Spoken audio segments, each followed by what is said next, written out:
So, Singapore Army ghost stories. Now I'm going to have a short story at the end, but first, let's get to the main story. Now this story was told to me after I became a clerk there, and just to let you know, Seletar East Ammo Depot, SEAD, is an old British camp. To let you know how old this place is, we literally call people to muster through a bell. Ding, ding, ding. And I had to do that. And so one day, near the end of the day, area cleaning, I was just standing there. And a sergeant came up to me and he asked me, like, oh, who's the guard duty officer for the day? And I said, oh, Staff Sergeant John. And just to let you know, Staff Sergeant John is known for his mustache and a villainous laugh. I mean, smile. But he was raised in the old school army, which is basically punish you to submission. Basically, he was a hard ass. And then so that sergeant was talking to me, looked down the road. So this office is here, right? You go down the road and there's a small guardhouse and then the gate that leads to where the ammo is kept. And then that sergeant turns to me and goes, do you notice why the jeep is not there in the evenings? Then I go like, oh, I never even noticed that the jeep was there. Why? And then he goes to tell me this story. And before we start, just to let you know, Staff Sergeant John had a MO, which is basically when he's on duty, he usually will have the jeep parked right beside the guardhouse. And he will actually sign out the keys for the jeep and put it in his pocket, which is rare. Because, you know, if these keys are lost, when a person does this for career, any of these things can hinder his career. But he would just keep it. And usually at random times, he would just drive in to catch people slacking. Alright? Now, usually that's not an issue because he will walkie-talkie.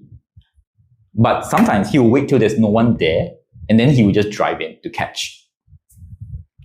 And so the story goes, one time at night, there was no one in the guardhouse, and he decides to just drive in without telling anybody, by the way, and just drive in. Now, along the patrol route, there are two places that you hide. One is this tall tower where you climb up, it's very windy, and just slack over there. The other are these ammo depots. They are temperature controlled, in other words, aircon. And so Staff Sergeant drives in, and then he sees one of these air temperature controlled depots. The light is on, maybe from a window or something like that. So he stops, and then he gets out. And then, as he was told to me, it's along a small hillock. He literally leapt across, up the hill, and he gets right below the window, and he squats over there. And then he goes, bam!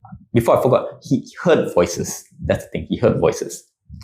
And so his hand is on the window, right? For seconds, nothing. And then suddenly, boom!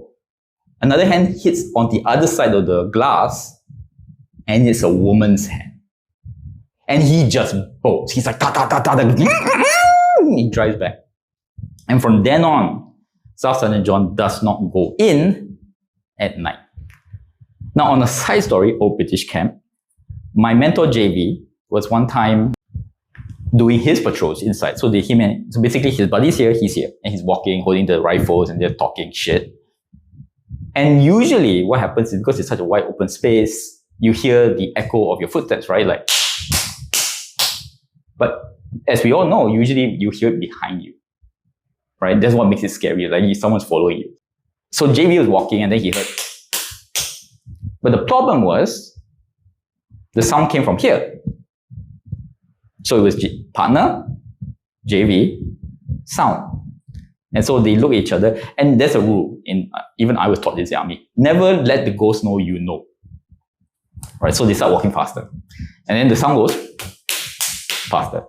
And then at some point, both of them look at each other and they just run. And it goes, and the sound follows them all the way till they're near the gate. They get out. And then everybody's like, what the fuck's happening? And all of that. And then they tell the story and everybody's freaked out. And for the rest of the night, the patrol was done by jeep. So, those are the two stories. Next time, I will tell you the story that happened to me. So stay tuned for that. Till next week.